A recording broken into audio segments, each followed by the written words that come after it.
नमस्कार दोस्तों, मैं दीपेंद्र सिंह साजवान, एक डायलिसिस पेशेंट। आज फिर एक नए विषय में आपसे बात करने आया हूँ। दोस्तों, जैसे ही डॉक्टर हमें कहता है कि आपके भाई आपको किडनी आपकी खराब हो गई है, आपको डायलिसिस की ज़रूरत है, उस समय कुछ लोगों को डॉक्टर कहता है कि आप पहले से फिस्टुला बना लो, ताकि जब डायलिसिस की नौबत आए तो आपका फिस्टुला काम कर रहा हो। और कुछ लोग कहते हैं कि नहीं, अभी तो चल रहा है, वो फिस्टुला नहीं बनाते। अचानक एक दिन इमरजेंसी में उनकी तबीयत खराब हो जाती है, उनको भर्ती होना पड़ता है, आईसीयू जाना पड़ता है, इस तरह की कॉम्प्लिकेशंस आती है। तो उस समय डॉक्टर यहाँ गले में एक कैथेटर डालता है, ठीक है। और जो है, कई बार जब गले में नस नहीं मिलती तो जांग में भी एक कैथेटर डालता है। ये कैथेटर अचानक हुई परिस्थितियों से उभरने के लिए, आपकी डायलिसिस करने के लिए यूज आता है। देखिए दोस्तों, मैं एक बात कहूँ कि मैं जो है आपको मेडिकल टर्म भी बता सकता हूँ, मगर हमारा मेडिकल से रिलेटेड नहीं, हम एक नॉर्मल लोग हैं, हमें नॉर्मल चीज़ों से समझ में आते हैं।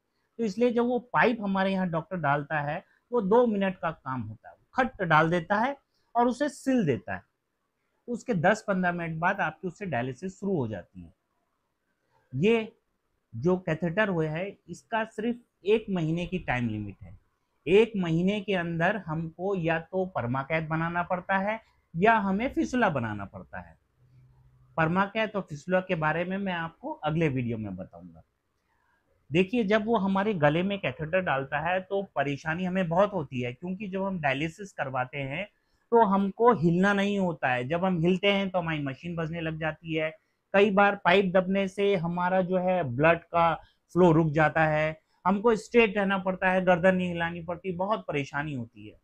24 घंटे हमें गले में कपड़ा बांध के रखना पड़ता है ताकि इन्फेक्शन ना हो, ठीक है। कई बार वो टांके कट जाते हैं तो उससे क्लॉटिंग भी हो सकती है, इन्फेक्शन भी हो सकता है, फिर वो हमको टांके भी दोबारा लगाने पड़ते हैं, तो हमको उसमें भी बहुत परेशानी होती है। सिर्फ फायदा ये होता है कि वो जब हमें डायलिसिस शुरू करता है तो हमें ज़्यादा परेशानी नहीं होती है। वो खट से एक पाइप से कनेक्ट करता है, डायलिसिस पे लगाता है, दूसरे पाइप से कनेक्ट करता है और डायलिसिस शुरू हो जाती है दोस्तों। मगर ये जो है ज़्यादा समय के लिए नहीं चलता है, इसमें इन्फेक्शन होने की बहुत संभावनाएं होती हैं। जैसे जब हमारा वो कैथेटर गले में डालते हैं तो कई बार उसमें इन्फेक्शन हो जाता है, ब्लड क्लॉट हो जाता है, हमारा वो ढंग से फ्लो नहीं बन पाता, क्लॉटिंग हो जाती है, जिसकी वजह से हमारा वो बंद हो जाता है। कई बार इन्फेक्शन होने की वजह से हमें तबीयत भी खराब हो जाती है। तबीयत का हमें कैसा पता चलेगा खराब हो जाती है? सपोज हमारी लगी हुई है और हम डायलिसिस करवा रहे हैं, तो डायलिसिस करते करते अचानक हमको शिवरिंग होने लगती है, बुखार आने लगता है। ये एक सिम्टम है कि डायलिसिस, ये जो हमारा कैथेटर है उसमें इन्फेक्शन हो गया है या वहाँ पूरा रेडिश हो गई है। तो दोस्तों, ऐसा है कि जब भी आप गले वाले से डायलिसिस करवाएं तो उसको बोलें कि अच्छे से उसको फ्लश करें और उसमें लास्ट में बंद करते हुए हेपरिन डालें, उसको अच्छी तरीके से साफ करें। ऐसा करने से आपके कैथेटर में इन्फेक्शन नहीं होगा। दोस्तों, ऐसा है कि वही कैथेटर हमारे जांग में भी डलता है।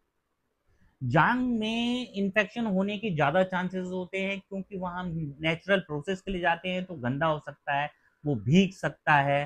भीगने से हमारी ये चीज़ें बहुत जल्दी खराब होती हैं, पसीने से नहीं होती हैं, क्योंकि पसीना हमारे बॉडी का ही पार्ट है। ये भीगने से खराब होती हैं। जिस साइड हम लेटे हैं, मान लीजिए गले में हम लेटे हुए हैं उस साइड, तो वो कैथेटर बंद हो सकता है, उस तरफ मुंह करके मत सोइए। जांग वाले में आपको बहुत प्रिकॉशंस बरतनी पड़ती है, पेन भी ज्यादा होता है। तो मेरी आपसे राय है, जब कभी डॉक्टर आपको बोले कि हम थाई में लगा रहे हैं तो आप उसको मना कर दीजिए, उसको कहिए कि हमारा अभी गले में ही लगाइए। दोस्तों, जो ये कैथेटर होता है, इसकी हमें बहुत सावधानी बरतनी पड़ती है। टाइम बिंग के लिए सही है, मगर जब तक ये कैथेटर चल रहा है तब तक मैं ये कहूंगा कि आपको जल्द से जल्द पीसी या फिस्टुला बना लेना चाहिए, ताकि आपको आगे डायलिसिस में परेशानी ना हो। बहुत बहुत धन्यवाद।